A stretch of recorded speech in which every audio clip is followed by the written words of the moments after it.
Kabanata 1441. Sina Benjamin at Arisa ay bumaling sa doktor, puno ng pag-aalala ang kanilang mga mata. Inanunsyo ng doktor, inaasahan mo ang quadruplets. Hindi namin ito nakita ng malinaw noong nakaraan, ngunit ngayon ay napakalinaw na. Tingnan mo dito, gulong-gulo ang isip ni Arisa. Gulat na gulat pa rin siya. I'm expecting multiple again. Tuwang-tuwa si Benjamin. Nakikita niya ang 4 na maliliit na tuldok sa screen. Masasabi mo ba kung lalaki o babae sila? Tanong ni Benjamin. Tumigil sandali ang doktor. Considering may 6 na silang anak, hindi na niya ito pinansin. Sa puntong ito, hindi ito maiintindihan. Tatagal bago ito maging malinaw.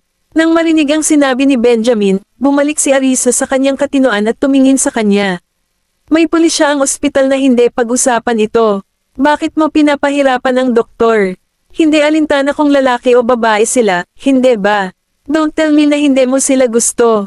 Hindi, na-curious lang ako. Sa katunayan, umaasa si Benjamin sa mga babae. Mayroon lamang isang maliit na batang babae sa bahay, at umaasa siya na ang mga anak na kanilang inaasahan ay magiging mga anak na babae, upang ang batang babae ay magkakaroon ng mga kapatid na babae na makakasama niya. Napatingin si Arisa sa kanya. Nahulaan niya kung ano ang nasa isip nito. Doktor, malusog ba silang lahat? Humingi ng payo si Arisa sa doktor. Ang kanyang katawan ay nanghina kasunod ng kanyang unang pagbubuntis, na ginagawang mahirap ang kasunod na paglilihi. Ang balita ng pagdadala ng maraming anak sa kanyang ikalawang pagbubuntis ay isang hindi inaasahang sorpresa. Mukhang maayos na ang lahat sa ngayon, ngunit mahina ka, kaya kailangan mong maging mas maingat. Mas mabigat ang pagdadala ng maramihan, kaya kung masama ang pakiramdam mo, pumunta ka kaagad para magpasuri, payo ng doktor sa kanya. Kung tutusin, ang pagdadala ng maramihan ay hindi tulad ng pagdadala ng nag-iisang anak, bawat karagdagang bata ay doble ang panganib. Salamat, doktor. Hinawakan ni Arisa ang kanyang tiyan, nagniningning sa tuwa ang kanyang mukha. Salamat, honey. Tinapik ni Benjamin ang ulo niya at yumuko para halikan siya sa noo. Namula ang pisngi ni Arisa. Tinulak niya ito ng bahagya, pagkatapos ay bumaling sa doktor at nagtanong, Doktor, hindi na kailangan ng iba pang pagsusuri, di ba? Oo, pumasok ka lang para sa regular na prenatal check-up. Sabi ng doktor habang kumukuha ng tissue para panasa ng ultrasound gel sa tiyan niya. Sige, kinuha ni Arisa ang tissue para magpunas ng sarili. Payagan mo ako, alok ni Benjamin. Tinulungan niya itong panasa ng kanyang tiyan at ayusin ang kanyang damit, pagkatapos ay inalalayan siyang makatayo. Ihahatid kita. Binuhat siya ni Benjamin pahiga at lumabas ng examination room. Nang marinig ang pagbanggit ng doktor na halos handa na ang ulat, inutusan niya si Gavin na pumasok at kunin ito. Mommy, labas ka na. Okay na ba ang baby? Sunod-sunod na tanong ng mga maliliit na nanlalaki ang mga mata habang nakatitig sa kanila. Nakangiting sabi ni Arisa, Oo. 4 sila. Ano? Gulat na bulalas ng 5 maliliit na nakabuka ang kanilang mga bibig. Mommy, sinasabi mo bang may dala ka pang 4 na lalaki? Tinitigan ni Zachary ang kanyang tiyan. Tumanggaw si Arisa. Oo, yun lang ang nakita ng doktor. Malamang mga babae sila. Magkakaroon tayo ng 4 pang maliliit na kapatid na babae. Si Jasper, na may masayang ngiti, ay hinawakan ang kamay ni Jessie. Jessie, magiging kapatid ka na. Tuwang-tuwa din si Jessie. Mommy, kailan po lalabas ang mga kapatid ko? Ilang buwan pa at hindi naman sila babae. Nakangiting tugon ni Arisa. Hindi lang si Benjamin, kundi ang ibang mga bata ay umaasa rin sa mga baby sister. Hindi niya ito masyadong pinag-isipan. Kung ito ay isang anak na lalaki o isang anak na babae, ito ay ang lahat ng parehong sa kanya. Kumpiyansa na sinabi ni Benjamin, malamang mga babae sila.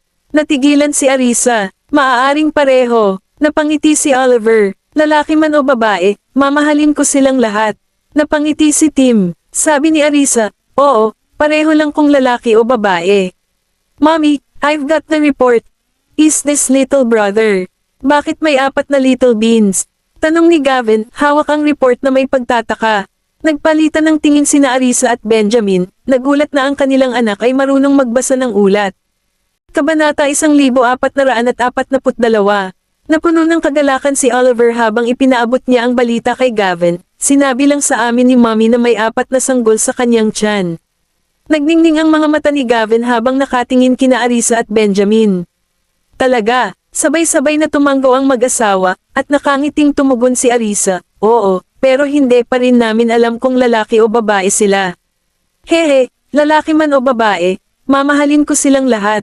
Mami, mas mahihirapan ka pa dito. Ingatan mo ang sarili mo at huwag mag-overwork. Si Gavin, na nagniningning sa tuwa, ay pinayuhan si Arisa na parang isang maliit na may sapat na gulang, na hawak ang ulat ng may labis na pagmamahal.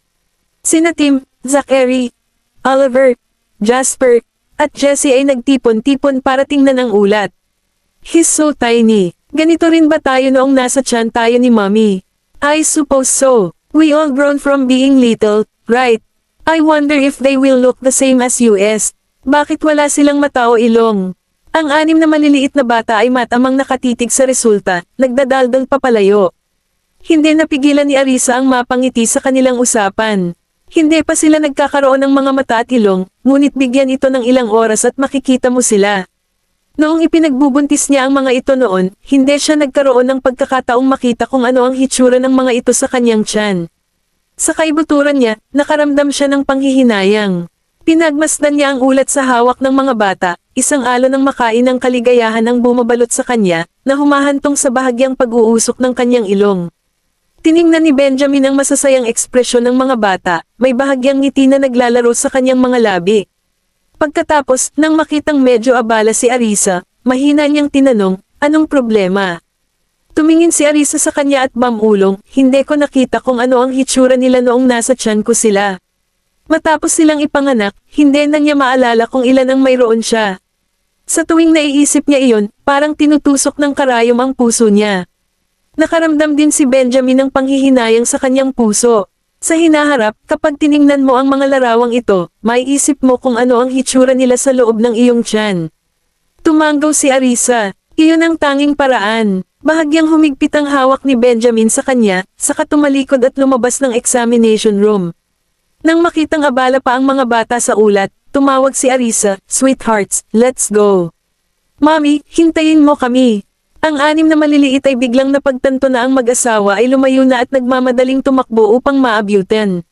Nakangiti si Arisa, nakatingin sa anim na bata, puno ng kaligayahan ang kanyang puso.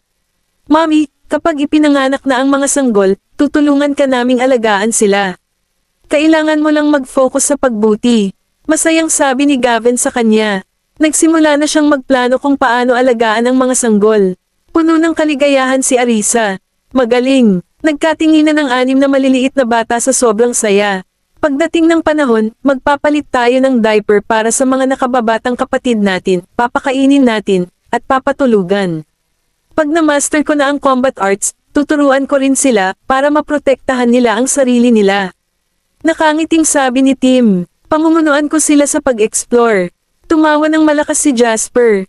Tinapik ni Oliver ang kanyang ulo at sinaway, sa lahat ng mga bagay na maaari mong ituro, bakit ang iniisip mo lang ay ang paglalaro kasama ang iyong mga nakababatang kapatid? Hinawakan ni Jasper ang kanyang ulo at sumagot, tinuruan mo rin ako kung paano maglaro. Natutunan ko ito mula sa iyo. Hindi tayo pareho. Sinaman siya ng tingin ni Oliver. Ipokrite ka, mamantong hininga si Jasper. Binigyan siya ni Oliver ng patagilid na tingin. Naputol ang allowance mo ngayong buwan. Halatang galit si Jasper. Nakangiting tumingin sa kanila sina Gavin, Tim, at Zachary. Si Jasper ay laging crush ni Oliver. Pagkatapos ng lahat, sino ang maaaring makipagtalo kapag hawak ni Oliver ang kapangyarihan sa pananalapi? Hindi napigilan ni Arisa na matawa at sinabi kay Jasper, ang mga sanggol ay bata pa. Hindi sila dapat makipaglaro sa mga telepono dahil maaari itong makapinsala sa kanilang mga mata. Dapat mong turuan silang magbasa ng mga libro sa halip. Napasulyap si Jasper kay Arisa at nagbuntong hininga, lagi silang naglalaro pero parang hindi naman nakakaapekto sa pag-aaral nila. Ang sobrang paglalaro ay maaaring makagambala sa iyong pag-aaral, sabi ni Jessie sa kanyang pipang boses, dahilan upang pigilan ng lahat ang kanilang pagtawa. Alam mong hindi maganda ang paglalaro para sa iyo, kaya bakit hindi ka mag-focus sa iyong pag-aaral? Nakapout na sabi ni Jasper. Wala na akong pag-asa. Madaling inamin ni Jessie ang kanyang mga pagkukulang. Hindi alam ng lahat kung ano ang sasabihin. Kabanata 1443.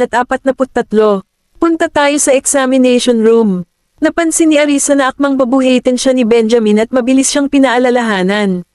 Hindi siya sigurado kung ano ang takbo ng pagsusulit, kaya mas mabuting pumunta at tingnan ito. Sumulyap si Benjamin sa kanya, naiintindihan ang kanyang pagkabalisa tungkol sa sitwasyon. Walang sabi-sabi, binuhat siya nito. May wheelchair doon. Bakit hindi mo ako pinaupo? Nakita ni Arisa ang kalapit na wheelchair at hinayla ang manggas nito. Ang pagiging daladala niya ay nakakakuha ng kaunting atensyon na medyo nakakahiya. Sa malumanay ngunit matatag na boses, sinabi ni Benjamin, hindi ba't mas komportable para sa iyo kapag hawak kita kaysa umupo sa wheelchair? Tumingin sa kanya si Arisa at sinabing, hindi dito sa sobrang daming nanunood. Nakakahiya, tumaas ang isang kilay ni Benjamin, bahagyang kumukulot ang manipis na labi. Parang nahihiya siya, ha? He leaned in close to her, his face almost touching hers as he said, kung natatakot kang makita, pwede mong itago ang mukha mo para walang makakita sa iyo. Hindi nakaimik si Arisa. Nang makitang tumanggi siyang bigyan siya ng wheelchair, ang tanging nagawa niya ay ibaon ang mukha sa dibdib nito. Ang 6 na maliliit na bata ay sumunod na malapit sa kanilang likuran. Pagdating nila sa examination room, tapos na ang ilang mga bata sa kanilang check-up. Si Sean ay may hawak na ilang mga ulat at nakikipag-usap sa ilang mga magulang. Wala sa mga bata ang nagdusa ng anumang pinsala sa buto. Mayroon lamang silang mababaw na sugat. Maaari silang pumunta para sa regular na paggamot at magiging maayos sila sa loob ng ilang araw. Ilang magulang ang tumingin sa x-ray ng kanilang mga anak. Kinuha rin ni Beatrice ang anak, seryoso ang ekspresyon nito. Sigurado ka bang walang nabali ang anak ko? Mababaw na sugat lang. Kung nag-aalala ka, maaari mo siyang manatili sa ospital para sa pagmamasid, sagot ni Sean. Hiniling ni Arisa kay Benjamin na ibaba siya. Sinulyapan niya si Beatrice, saka lumingon sa iba pang mga magulang. Humihingi ako ng paumanhin, sa lahat, sabi niya. Ang aking mga anak ay maaaring masyadong magaspang. Kung nag-aalala ka, huwag mag-atubiling manatili sa ospital para sa pagmamasid. Sasagutin namin ang lahat ng mga gastos. No need to trouble yourself. Sinabi na ni Doktor, Bailey na mababaw lang ang sugat. Hindi na kailangan ng ospital. Uuwi na lang tayo at magpapahid ng gamot, sabi ng isa, at nagpahayag din ng ibang mga magulang na hindi na kailangan ng ospital. Nagpaalam sila kay Arisa at umalis kasama ang kanilang mga anak. Mrs. Graham, aalis na kami. Paalam. Sige, paalam. Pinanood sila ni Arisa na umalis. Pinanood ni Beatrice ang pag-alis ng iba. Walang nakatayo sa gilid niya. Medyo nahiya siya at saglit, hindi siya makapagdesisyon kung mananatili sa ospital o aalis. Mrs. Lord, samahan ba kita para ayusin ang pamamalagi ng anak mo sa ospital? Tanong ni Sean kay Beatrice, hindi malamig o mainit ang tono. Dalhin mo siya para ma-admit sa ospital. Sasagutin namin lahat ng gastusin. Sinulyapan ni Benjamin ang sugatang chubby boy at kinausap si Sean sa malalim na boses. Napakapit si Michael sa hita ni Beatrice, pinandilatan si Gavin at ang kanyang mga kapatid. Sinaktan mo ako, kailangan mong pagbayaran iyon. Namilog ang mga mata ni Zachary at ng iba, iniisip kong hindi pa ba sapat sa pambubugbog ang brat na ito. Pinagbibintingan mo kami, at hindi pa kami humihingi ng kabayaran sa iyo. Dahil lang sa anak ka ng mayor, sa tingin mo ba ay maaari kang humingi ng pera sa amin ng kusa? Bulalas ni Jasper, hindi ako yon. Nauna kayong suntukin. Tusong nakipagtalo si Michael. Anak, siniraan mo muna ang mga anak ko. Hindi kami gumanti, hindi rin kami humingi ng tawad. Ngayon, humihingi ka ng kabayaran sa amin. Ito ba ang ideya mo o ng nanay mo? Seryoso ang itsura ni Arisa. Nang makitang balisang nakatingin si Michael kay Beatrice, ibinaling niya ang tingin kay Beatrice. Sigurado ka bang gusto mong humingi ng kompensasyon sa amin? Kung kailangan ng kompensasyon, tiyak na hindi namin maiiwasan ang aming responsibilidad.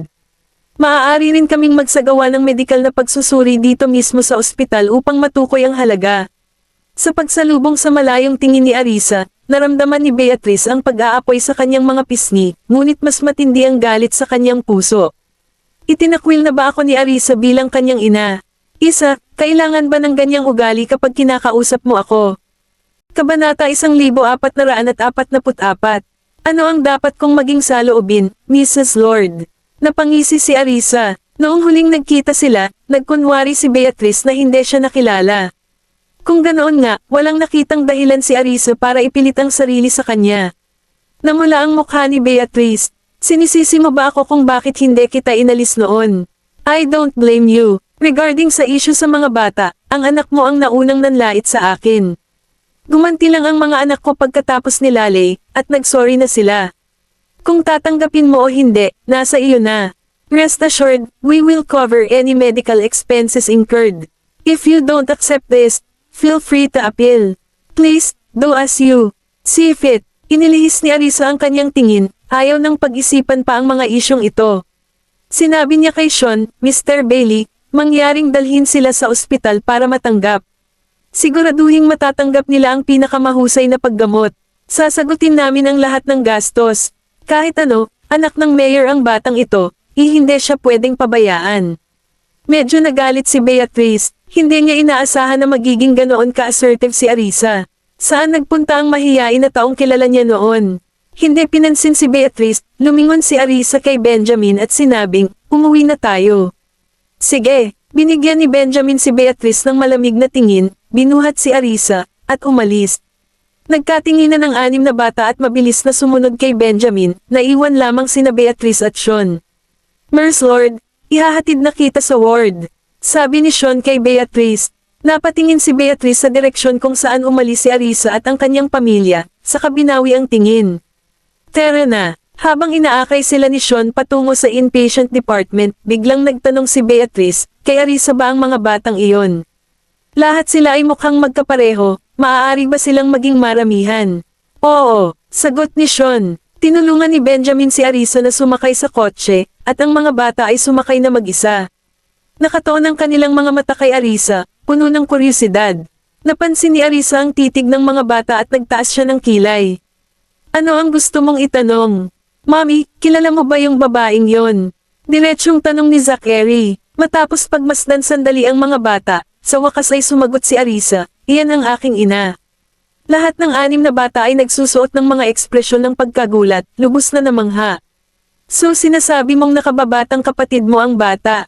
Hindi makapaniwala si Gavan. Pinagtripan lang ba natin si Tito? Hindi alam ni Arisa kung paano ipapaliwanag. I guess so. Napansin ng mga bata ang kanyang mahinang loob at ang kanyang mahirap na relasyon kay Beatrice. Maaari nilang hulaan na hindi na sila close. Mami, ang babaeng iyon ba ay katulad ng iyong kakilakilabot na ama? Napakunot ng noo si Oliver. Wala siyang magandang impresyon kay Beatrice, na noon pa man ay gustong tamaan sila. Ngumuso sina Jasper at Jesse. Mami, gusto pa nga tayong suntukin ng babaeng yun eh. Sinaktan ka rin ba niya dati? Sumakit ang puso ni Benjamin sa nakaraan ni Arisa nang marinig iyon. Ngumiti si Arisa sa kanila at sinabing, hindi naman ganoon kaseryoso. I had a pretty good life when I was young. Dati, tipikal na pamilya lang sila. Ang pinakamaraming magaganap ay ang kaunting pag-aaway sa pagitan ni Regan at Beatrice. Gayunpaman, nang pareho silang nagsimula ng kanilang sariling mga pamilya, nagsimula siyang makaramdam na parang isang tagalabas. Mami, paprotektahan ka namin in the future, mamahalin ka, at hindi hahayaang ibuli ka ng iba. Seryosong sabi ni Tim. Sabay-sabay na tumanggaw si Gavin at ang iba pa. Mami, paprotektahan ka namin at mamahalin habang buhay. Labis na naantig si Arisa. Lumapit siya para yakapin sila. Salamat, sweethearts. Ipinatong ni Benjamin ang kanyang baba sa kanyang balikat. Habang mahina niyang sinabi, paprotektahan din kita. Tinitigan siya ni Arisa. Kumikislap ang mga mata sa saya, isang matamis na kaligayahan ang pumupuno sa kanyang puso. Sige, Mami, hindi namin magugustuhan ang sino mang nang-aapi sa iyo. Sabi ni Zachary na ikinakunot ng noo. Hindi siya magpapakita ng magiliw na mukha kina Beatrice at Michael sa hinaharap. Sweetheart, ang ganda mo. Kinurot ni Arisa ang maliit niyang mukha. Mami, huwag kang magalit dahil sa mga taong ito. We will always love you. Inalo muli siya ni Zachary. Sige, hindi ako malungkot, hindi ako ganoong kaina. Niyakap sila ni Arisa at binigyan ng halik. Nakaramdam ng init ang kanyang puso. Ang kanyang mga anak ay ang kanyang pinakamalaking aliw. Kabanata 1445. Umuwi ang pamilya, kasama si Benjamin na binuhat si Arisa palabas ng kotse. Tumulong ang 6 na maliliit na bata sa mga bagahe, maingat na sinundan si Benjamin at pinoprotektahan si Arisa. Daddy, ingat ka. Hawakan mo si Mami ng maayos. Matama na tinitigan ni Gavin si Benjamin, natatakot na baka malaglag niya si Arisa. Sumulyap si Benjamin sa kanya, ang kanyang boses ay malalim at mabagsik habang sinasabi niya, huwag kang hamarang sa aking daraanan. Tumabi ka. Ang anim na maliliit na bata ay naglabas ng kanilang mga dila at masunereng lumipat sa gilid. Napatingin sa kanila si Arisa na may halong pagtataka. Binuhat ni Benjamin si Arisa sa couch at pinaupo. Ang mga maliliit ay sabik na tumulong, ang iba ay nagbubuhos ng kanyang tubig, ang iba ay minamasahe ang kanyang mga balikat, at ang iba ay minamasahe pa ang kanyang mga binti. Mami, merienda ka. Mami, kumain ka ng prutas. Mami, komportable ba ito? Tuwang-tuwa si Arisa. Oo, ang kailangan lang niyang gawin ay buksan ang kanyang bibig, at papakainin siya ng mga bata. Sobrang nag-enjoy siya. Pinagmasdan ni Benjamin ang masiglang eksena, isang malambot na ngiti ang naglalaro sa kanyang mga labi. Malumanay niyang paalala kay Arisa, huwag masyadong paglaruan ang mga bata. Humiga ka muna saglit. Sige na sa trabaho mo kung busy ka. Sinulyapan siya ni Arisa, ikanaway ang kamay, at saka nagpatuloy sa pakikipaglaro sa mga bata. Tumalikod si Benjamin at umakyat sa taas para magpalit ng damit. Bago pumasok sa kanyang negosyo sa pag-aaral, inutusan muna niya ang mayordomo na maghanda ng pagkain para kay Arisa. Sweethearts, let's try to solve things with words instead of resorting to actions in the future, okay? Nilapitan ni Arisa ang mga bata, muling pinaalalahanan.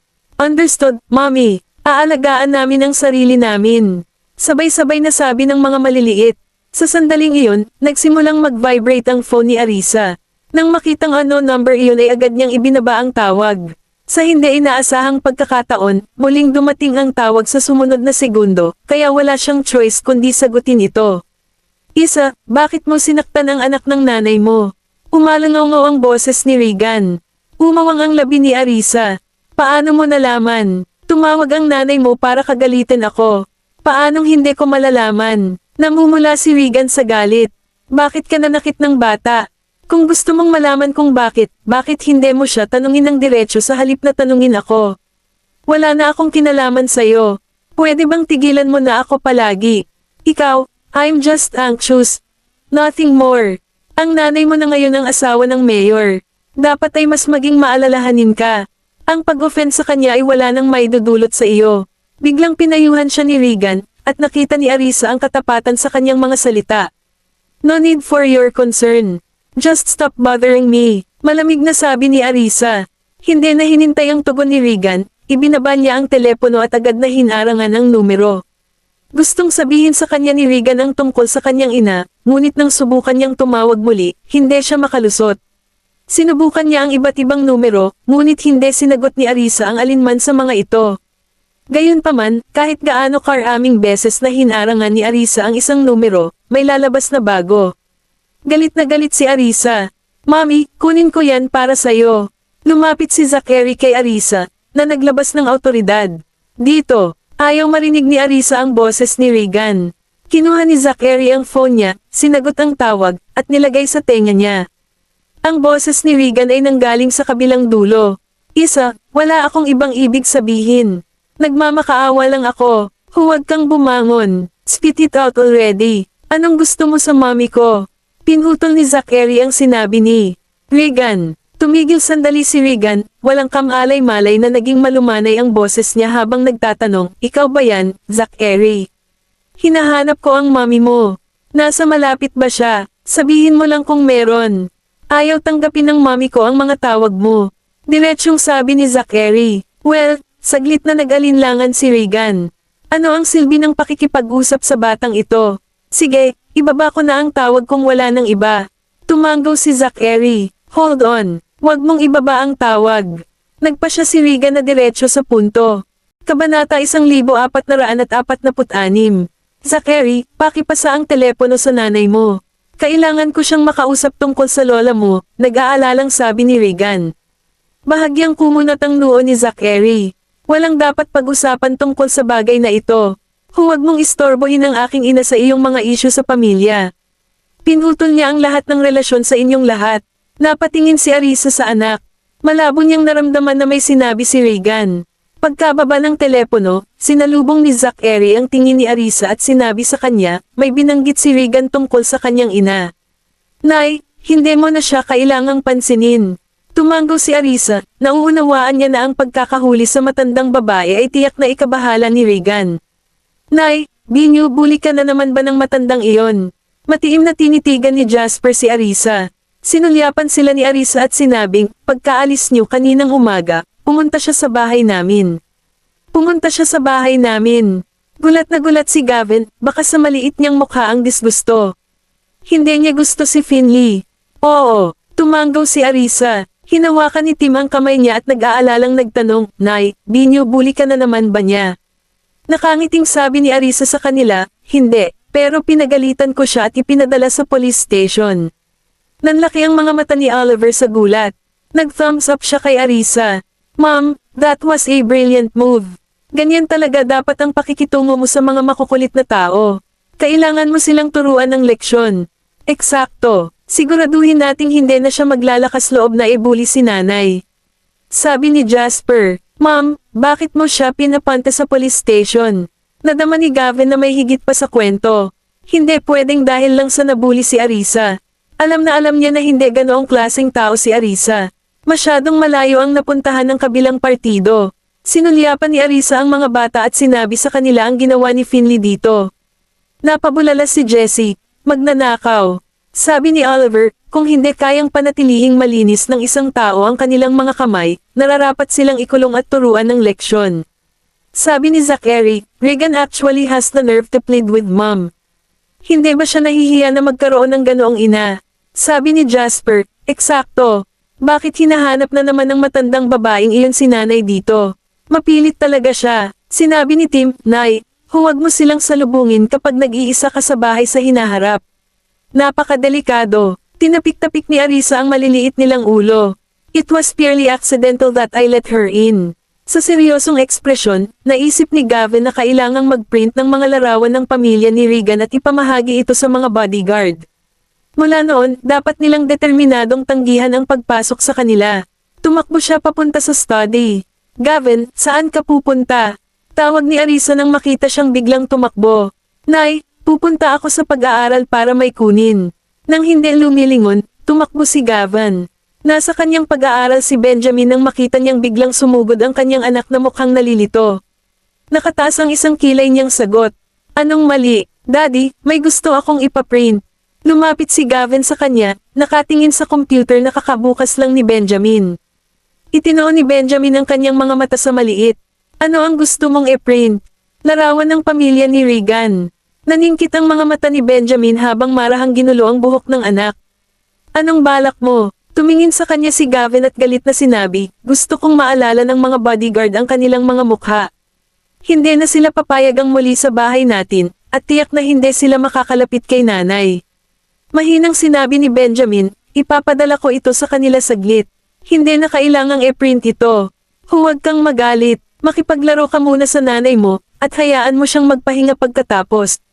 Nang 10 minuto, Ikay, remember to send it, paalala ni Gavin bago tumalikod at nagmamadaling lumabas. Bahagyang napaawang ang bibig ni Benjamin, mabilis na ikinubli ang magiliw na emosyon sa kanyang mukha. Napalitan ng malamig ang kanyang kilos habang pinindot niya ang ilang susi sa keyboard. Sa susunod na sandali, lumitaw ang lahat sa screen ng computer. Sa isang pitik ng kanyang daliri, agad siyang nagpadala ng mensahe sa kanyang mga bodyguard. Kabanata 1447. Matapos ibaba ng bata ang tawag kay Regan, sinubukan niyang tawagan muli ngunit hindi siya nakalusot. Muli siyang nagtungo sa istasyon ng pulisya, ngunit sa pagkakataong ito, hindi na niya makita ang kanyang ina. Dahil dito, wala siyang pagpipilian kundi ang bumalik at magmaneho sa Yaleview. Naghahaponan sina Arisa at ang iba pa nang dumating si Regan, at napatigil siya sa pintuan. Please inform Arisa that I'm here. I am her father. You've cut ties with Mrs. Graham. Malamig na sabi ng pinuno ng mga bodyguard, na itinaboy siya, at dahil ayaw kanyang makita, umalis ka at hayaan mo kaming gawin ang aming mga trabaho ng mapayapa. Napatingin si Regan sa pangunahing gusali ng mansyon, kung saan maliwanag ang mga ilaw, at maririnig ang paminsan-minsang tawanan at mga naglalarong ingay ng mga bata. Kumunat ang noo ni Regan at nagpakawala ng buntong hininga. Matapos suriin ang lugar, lumuhad siya sa isang upuan sa tabi ng lawa. Walang kwenta kung nandito ka. Umalis ka na. Humakbang ang mga bodyguard sa pinto para itaboy siya. Tumigas ang ekspresyon ni Regan. Hindi ako aalis hanggat hindi niya ako nakikita. Pinandilatan ng ulo ng mga bodyguard si Regan. Iminuwestro niya ang kanyang mga tauhan na tumayo sa kanilang mga pwesto. Iniwan si Regan na maupo doon ayon sa gusto niya. Samantala, sa loob ng bahay, si Arisa ang sentro ng atensyon noong araw na iyon. Ang lahat ay masigasig na naghain ng kanyang pagkain. Lalo na natuwa sina Darius at Mary dahil hinikayat nila siyang kumain ng mas maraming pagkain na kapakipakinabang para sa mga buntis. Mula ngayon, hindi ka na magtataas ng daliri, Isa. Ang iyong pangunahing responsibilidad ay alagaan ang iyong sarili at ang sanggol. Labis ang loob ni Darius dahil sa masayang balita. Hindi pa rin siya tumitigil sa pagngiti mula nang malaman niyang quadruplets ang buntis ni Arisa. Tama, kailangan mong maging maingat mula ngayon. Hindi madali ang pagbubuntis para sa isang babae, lalo pa ang pagdadala ng quadruplets. Mas magiging challenging para sa iyo kaysa sa iba. Kailangan mong bantayan ang iyong dieta. Ipaalam sa akin kung mayroon kang anumang bagay na iyong hinahangad, at ipagluluto ko ito para sa iyo. Ani Mary, ang kanyang mga mata ay lumulutang sa isang ngiti habang ipinahayag ang kanyang pag-aalala at payo. Naiintindihan ko, tatay, lola. Nakangiting sagot ni Arisa para pakalmayan ang matanda. Tawa ng tawa si Darius. Namumugto ang mga mata niya sa tuwa. Isa pang mapagbigay na bahagi ang inihain niya kay Arisa at sa sobrang abala niya ay wala na siyang panahon para alagaan ang 6 na bata. Kumain ka pa, Isa. Kumakain ka ng 5 ngayon, alam mo. Hindi ko intensyon na takutin ka, ngunit magiging malusog ang mga sanggol kung malusog ka. Ikaw ang pinakamahalaga. Kitang-kita ang pag-aalala ng matanda, at alam ni Arisa na hindi lang ito para sa kapakanan ng kanyang mga apo. She beamed. Nakuha ko. Benjamin, simula ngayon, iwasan mo nang magtrabaho ng huli. Alagaan mo si Isa, lalo na't mahalaga na makasama ang isang babae sa panahon ng kanyang pagbubuntis. Kung tungkol sa mga obligasyong iyon, isantabi at hayaan ang mga nasasakupan mo. Pamilya ang pinakamahalaga. Bangaling si Darius upang turuan si Benjamin. Ang kanyang kilos ay mas seryoso kaysa noong kausap niya si Arisa. Ibinigay nito kay Benjamin ang impresyon na si Arisa ang biolohikal na anak ng matanda sa halip. Naiintindihan mo, bilasan mo kumain. Sinulyapan siya ni Darius, pagkatapos ay lumingon upang bigyan si Arisa ng isang nakangisi ng ngiti, puno ng kagalakan. Nakakatuwa si Arisa nang makitang nakangiti sa kanya ang matanda. Paano makakapag-relax at makakakain si Mommy kung ganyan ka makatitig sa kanya, Lolo? Malumanay na paalala ni Gavin sa kanyang lolo. Tawa ng tawa si Darius. Tinutukso ang apo, nagseselos ka ba dahil hindi kita pinagsilbihan ng pagkain? Tara, marami para sa lahat. Paborito ko kayong lahat. Si Darius ay magiliw sa kanyang mga apo, marahil dahil sa espesyal na ugnayan ng pagiging magkahiwalay ng isang henerasyon. Gusto ko rin, Lolo. Hinawakan ni Jessie ang kanyang mangkok. Mukha siyang kaibig-ibig sa kanyang maliit na bibig na nakaumbok sa pagkain. Oo, mayroon kaming sapat para sa lahat. Tuwang-tuwa si Darius, nagmamadali niyang pinagsilbihan ang mga bata. Ang makitang masaya ang mga matatanda ay bumuti ang kalooban ni Arisa. Pagkatapos kumain, nilapitan ni William si Benjamin at mamulong sa kanyang tenga. Mahigit 1 oras nang naghihintay si Regan sa pinto, Mr. Graham. Kahit si Peter ay hindi maalis sa kanya. Pinaikit ni Benjamin ang kanyang mga mata. So, nagpakita si Regan dito. Huwag na natin siyang pansinin. Dahil hindi kami aalis ng bahay ngayon, kayang maghintay ni Regan hanggat gusto niya. Tumanggaw si William. Very well. Ipapaalam ko sa kanila. Kabanata 1448. Matapos makasama sila ng ilang oras, bumaling si Benjamin sa kanyang ama. Why don't you stay here tonight? Dad, don't go back. Spend more time with them. Nagningning ang mga mata ni Darius. Hindi niya napigilan ang kanyang saya. Great, gustong-gusto ko dito. Sana hindi mo ako iniisip. Kumaibat ang mga sulok ng labi ni Benjamin. Sumandal siya para bamulong kay Arisa. Pupunta ako sa study. Isiga mo lang ako kung kailangan mo ako. Okay, will do. Go about your business. Nakangiting tugon ni Arisa saka nagpatuloy sa pakikipaglaro sa mga bata. Pagkatapos batiin ang mga elder, pumunta si Benjamin sa kanyang pag-aaral para magtrabaho. Naglaro sandali ang mga bata bago simulan ang kanilang takdang aralin. Sina Arisa, Darius, Mary, at William ay nagtipon sa kanilang paligid, nag-aalok ng patnubay sa panapanahon. Hindi nagtagal at natapos na ng mga bata ang kanilang takdang aralin at nagsimulang maglaro. Sumakay sila sa kanilang mga bisikleta at tumugtog ng piano, lubusang nag-e-enjoy sa kanilang sarili.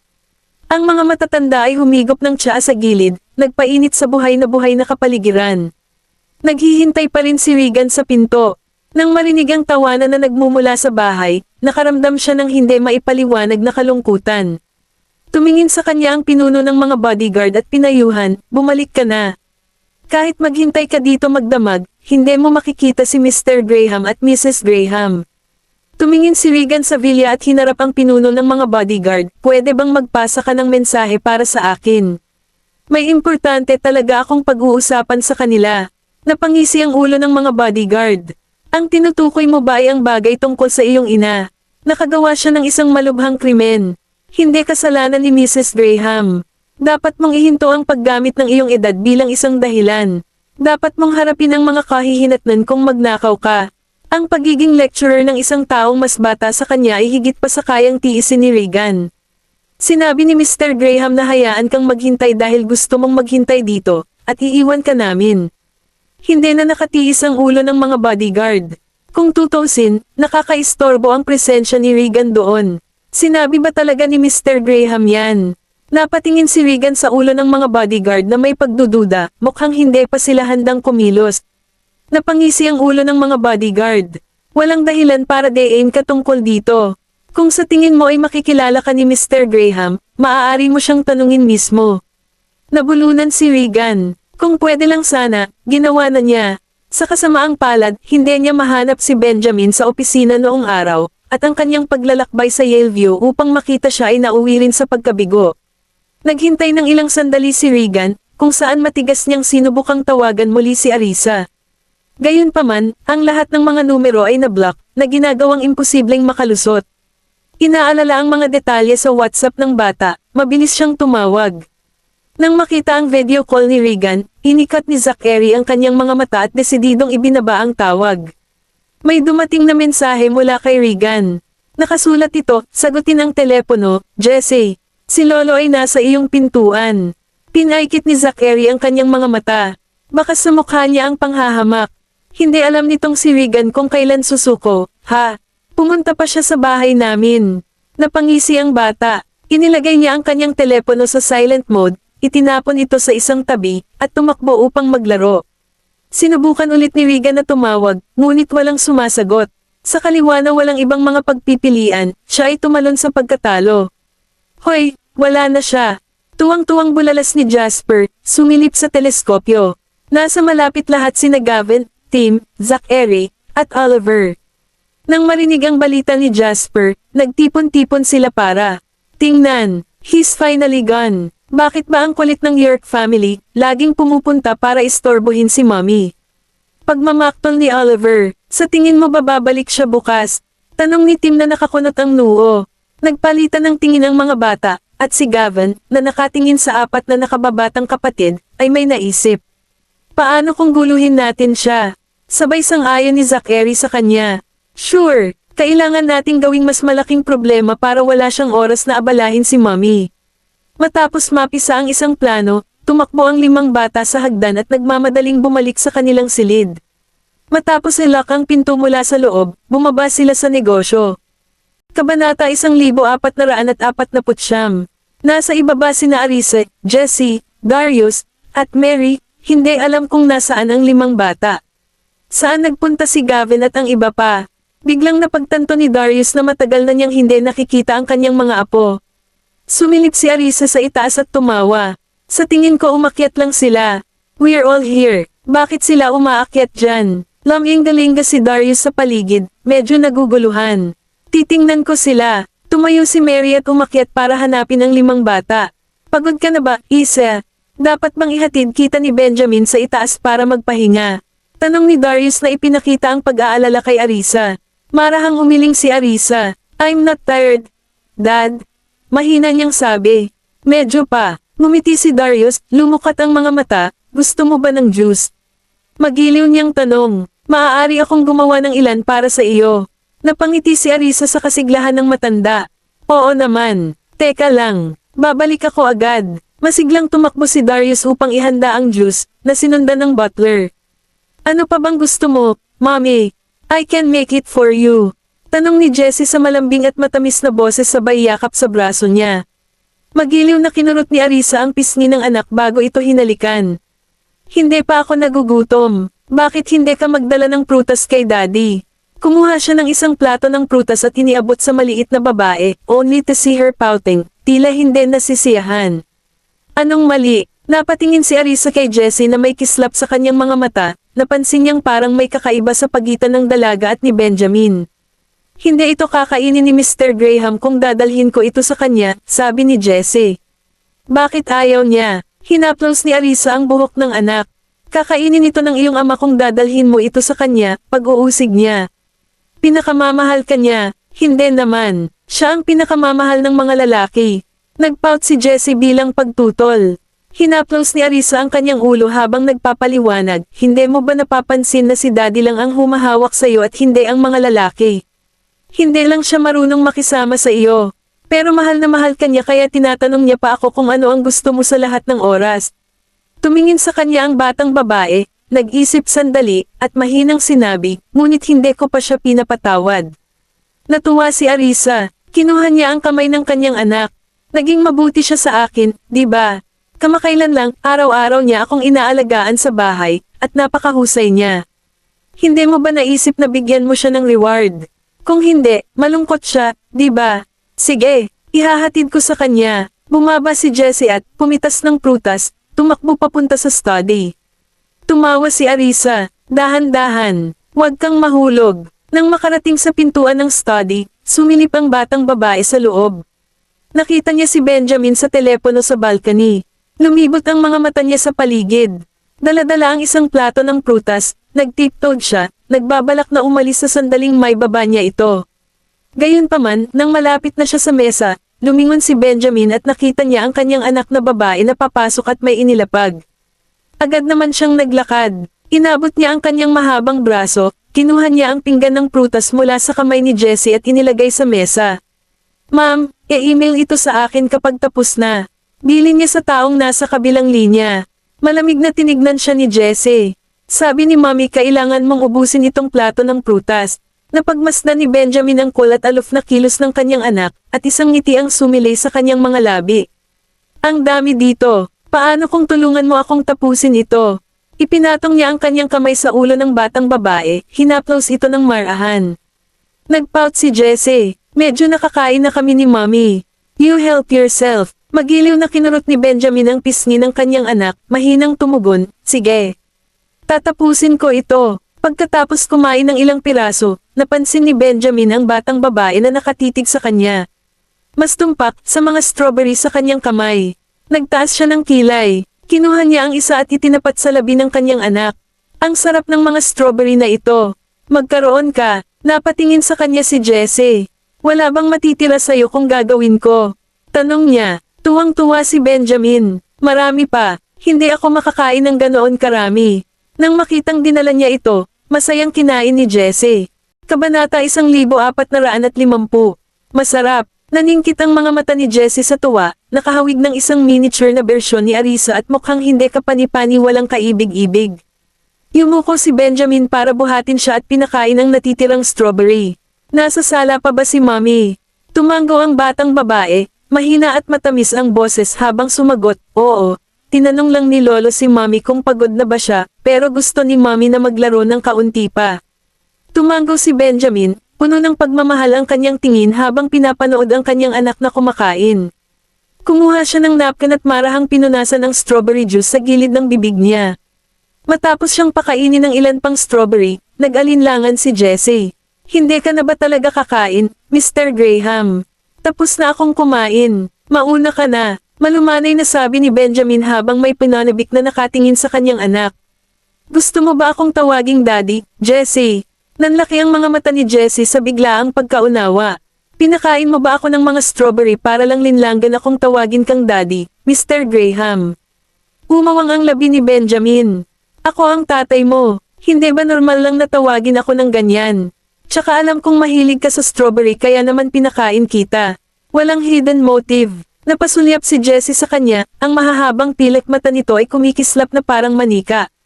Alam mo, palihim na sabi niya, maaaring humantong ito sa hindi pagkakaunawaan. Hindi nakaimik si Benjamin. Mahirap manlin lang ng matalinong bata. Kung ayaw mo akong tawagin ng ganyan, di wag. Bilang isang ama, nadama ni Benjamin ang kawalan, ngunit alam niyang kailangan niyang magpatuloy. Sinulyapan siya ni Jessie, gustong umiwas. Hahanapin ko ang mga lalaki. Lahat sila ay nawala ng walang bakas. Ibinaba siya ni Benjamin. Saan sila nagpunta? Tanong niya. Umakyat sila sa itaas para tingnan ang masamang lalaking iyon, sabi ng batang babae, puno ng paghamak ang kanyang boses. Natarante si Benjamin. Anong masamang tao? Tanong niya. Tinakpan ni Jessie ang kanyang bibig, napagtantong sobra ang kanyang sinabi. Umikot siya at tumakbo palabas. Pinaikit ni Benjamin ang kanyang mga mata, agad na naisip si Regan.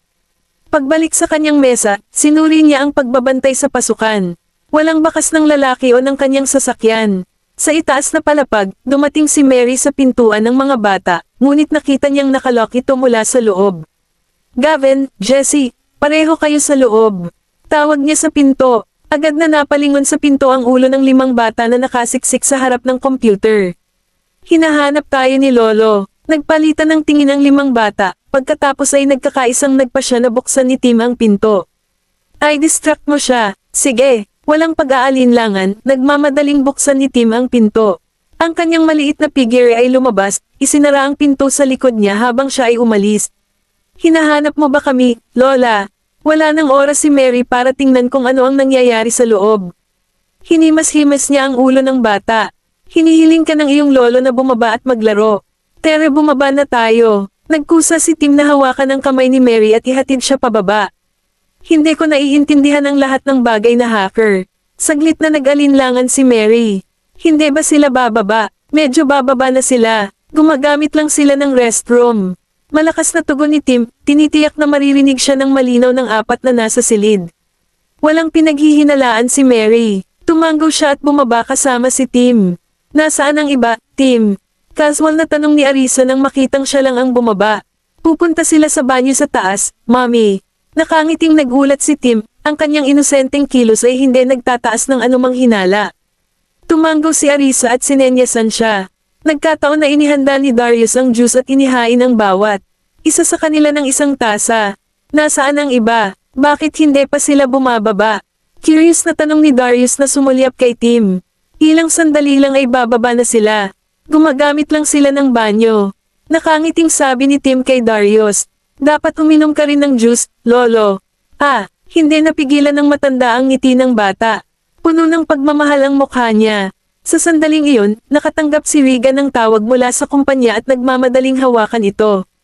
Natarante siya at na-stress, si Keegan ay dumating pabalik sa Lord Residence nang huli mula sa trabaho, ngunit natagpuan lamang ang kanyang asawa at mga anak kahit saan. Napakunot ang kanyang noo sa pag-aalala. Tinawagan niya si Beatrice at nang malaman na na-hospital sila, isinugod siya sa ospital.